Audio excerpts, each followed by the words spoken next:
Bonjour tout le monde, bonjour chers artistes de art, etc. J'espère que vous allez bien. Donc, vous me connaissez déjà, Christiane, une des collaboratrices de l'entreprise. Je suis aujourd'hui avec Aïcha de Artila. Aïcha qui est une avocate pour les créatifs, qui est fondatrice de Artila. Et son but ultime, c'est de vous laisser travailler sur vos passions en s'occupant de du côté un petit peu moins jojo du côté entrepreneurial qui est s'occuper de vos dossiers juridiques. Bonjour Aïcha, comment allez-vous? Ça va très bien, et vous? Oui, ça va très bien, merci. Merci du temps que vous prenez avec moi ce matin. Ça fait plaisir. Donc, vous avez une belle entreprise, Artilan. Est-ce que je le Merci. prononce comme il faut? Là? Moi, je suis très, très, très québécoise et francophone. Ouais, ben, Probablement, je peux y mettre un petit accent. en français, c'est Artie Avocat. Je dirais Arti Artie Avocat. avocat. Ouais, ouais. Parfait. J'utilise Donc, les deux, dépendant. Dans ma tête, je parle très bien l'anglais, mais quand je m'entends, c'est pas du tout la même chose. Pas Donc, très grave. parlez-nous un petit peu de votre entreprise. C'est né comment? Comment vous en êtes venu à vous spécialiser pour les artistes? Alors, moi, j'ai toujours eu un grand intérêt pour les arts puis tout ce qui était créatif depuis que je suis toute jeune. Puis, je pense que ça a commencé par un intérêt par avoir la propriété intellectuelle. Donc, c'est un concept que j'ai découvert quand j'étais quand même assez jeune. J'ai trouvé ça super intéressant. Puis, je me suis dit, ben, je vais pratiquer en propriété intellectuelle. Puis, au fur et à mesure que, bon, j'ai fait mes études, j'ai eu certaines expériences dans le domaine des arts, dans le domaine de la mode. Puis j'ai réalisé qu'il y avait peut-être un peu un manque au niveau de l'offre de services juridiques montréalaise et québécoise. Euh, et je trouvais aussi qu'il y avait très peu d'informations juridiques de qualité pour ce genre d'industrie-là québécoise en ligne. Et donc, je me suis dit pourquoi ne pas allier ce que j'aime faire et bon, mes études juridiques, puis offrir des services aux créatifs. Est-ce que vous êtes créative vous-même? Oui, quand j'étais jeune, j'étais quelqu'un qui écrivait beaucoup, chantais beaucoup. Je suis quelqu'un qui passe beaucoup de temps dans les musées, dans les galeries d'art. Oui, ben, je dirais que oui. J'aime bien la photographie. Ouais. Petite question à brûle pour point comme ça. Donc, et pourquoi un artiste devrait vous contacter? Parce que je sais que le côté juridique d'une carrière, c'est pas nécessairement l'aspect auquel les gens veulent penser, puis c'est souvent un aspect auquel les gens ne pensent pas. Tout simplement parce que ils n'en voient pas l'intérêt ou l'importance, ou tout simplement parce que ça ne leur tente pas. Malgré le fait que ça a l'air lourd et que ce soit un fardeau, c'est un aspect qui est vraiment essentiel et qui peut avoir de gros impacts sur la carrière d'un artiste. Un contrat peut si facilement ruiner la carrière de quelqu'un, tant au niveau de la réputation qu'au niveau financier. Donc, je sais que c'est pas le fun. Je sais qu'il y a personne qui veut parler de contrat, mais c'est vraiment essentiel. Est-ce que vous avez certains cas de figure, sans nommer personne, bien entendu, certains cas de figure qui reviennent peut-être un petit peu plus souvent ou qui démontrent l'importance d'avoir un contrat là, dans le cas des artistes? Oui, j'en ai. Je vois des choses assez aberrantes. Des gens qui viennent. Il y a une dame qui est venue me voir il y a quelques mois de cela pour que je révise des contrats qu'elle avait signés il y a 10 ans. Et elle est venue avec son contrat puis elle m'a dit je comprends pas pourquoi est-ce que je reçois pas de royauté sur mes chansons. Et elle a fini par m'avouer qu'elle avait jamais vraiment lu les contrats puis qu'elle avait jamais vraiment compris mais on rit puis ça a l'air ça a l'air évident qu'il faut lire ce qu'on signe, mais je dirais que c'est pas On le fait à peu près jamais.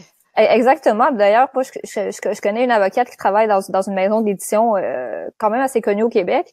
Puis elle me disait, elle dit, je me sens mal parce que il y a quand même beaucoup de clauses dans les contrats qu'on écrit sur les droits qui appartiennent aux auteurs, puis les auteurs ne lisent pas nos contrats, puis elle leur dit, vous n'avez pas besoin de signer le contrat maintenant, vous pouvez retourner chez vous, amener le contrat, prendre votre temps, me le retourner la semaine prochaine, puis les gens disent, non, non, non, j'ai signé maintenant. Puis je pense que la raison pour laquelle les gens font ça, c'est parce que dans les industries créatives, il y a très peu d'opportunités et les gens ont l'impression que s'ils prennent pas l'opportunité telle qu'elle est maintenant devant eux, ils n'en auront jamais d'autres, alors que c'est pas vrai. Si un éditeur veut votre livre, les chances sont qu'il y a un autre éditeur qui va le vouloir lui aussi parce que c'est un bon livre et qui mérite d'être publié. La même chose pour l'industrie de la musique, la même chose pour les arts. Souvent, les gens non seulement ne lisent pas leur contrat, mais aussi ne pensent pas que leurs contrats peuvent être négociés. Puis les gens pensent qu'ils peuvent juste accepter les termes, qu'ils doivent absolument accepter les termes qui leur sont offerts, alors que c'est absolument pas vrai. OK, donc ça s'applique aussi aux artistes en art visuel. Oui, oui, absolument.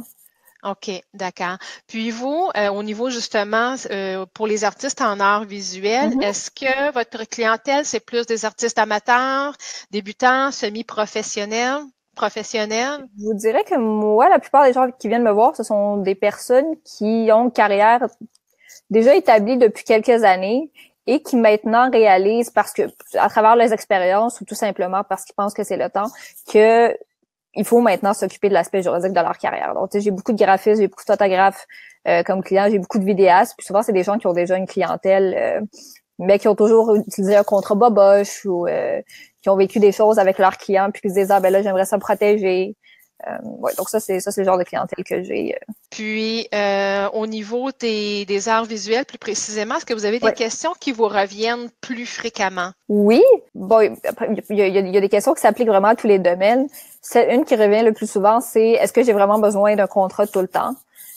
Sinon, les gens ont beaucoup de questions sur leur propriété intellectuelle. Les gens, ça c'est un mythe, je sais pas trop d'où c'est sorti, mais les gens me demandent souvent si, au moment où ils mettent une image ou une œuvre sur les réseaux sociaux, si elle cesse de leur appartenir.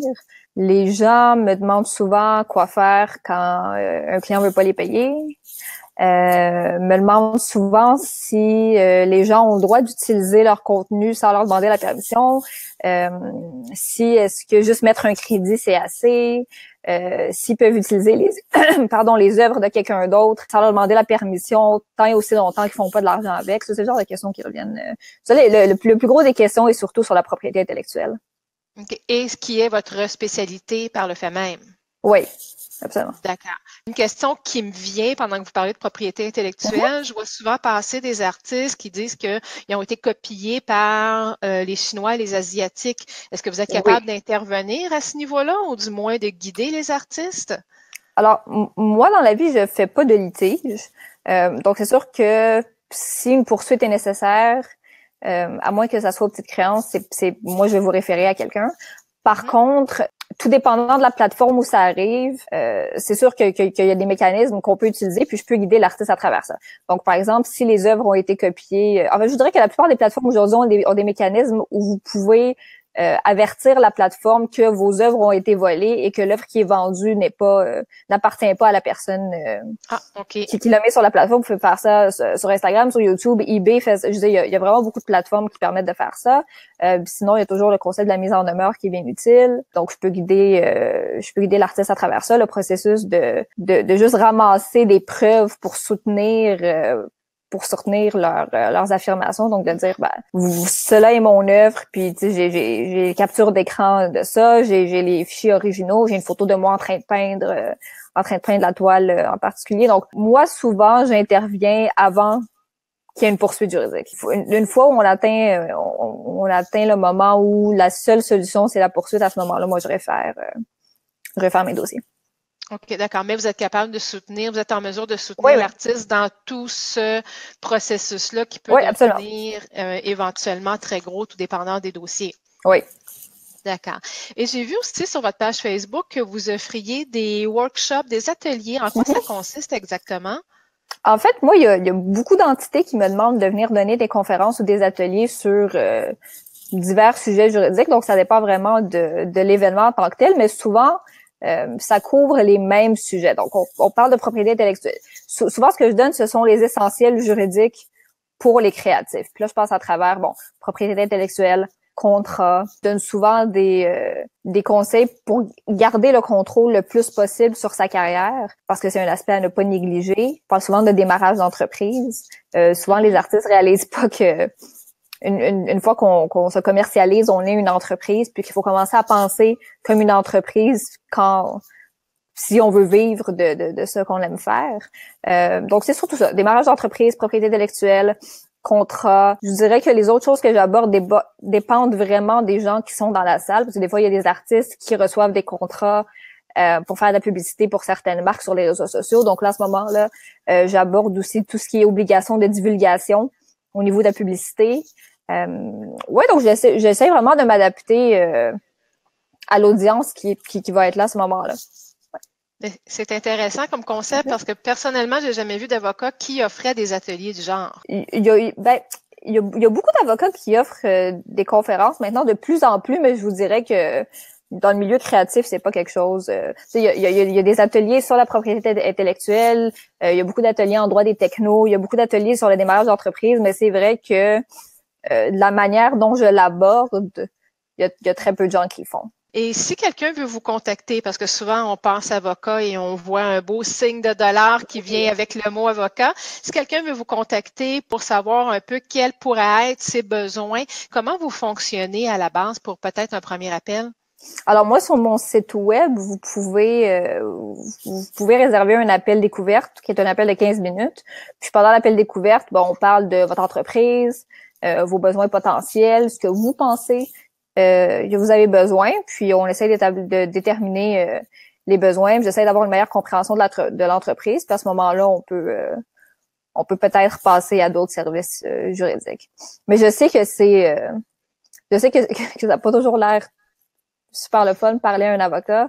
Je sais que ça peut être intimidant, donc j'ai intégré le concept des appels découvertes il y a pas trop longtemps parce que je me suis rendu compte que ça rendait les gens beaucoup plus confortables à travers tout le processus.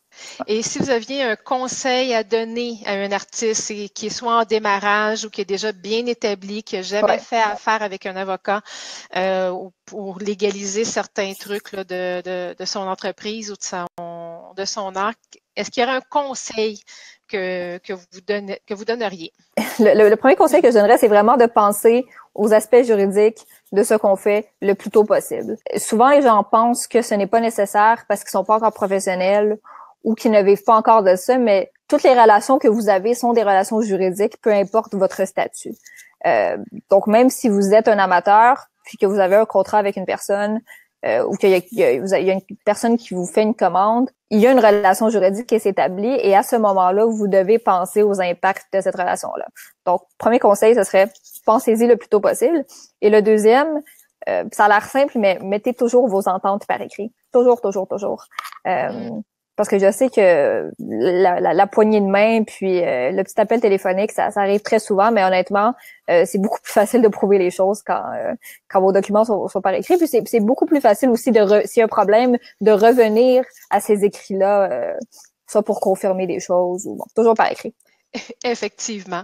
Et pour les artistes qui se sentiraient l'élan de vous contacter là, pour vous poser des questions, quels sont les meilleurs moyens pour vous joindre?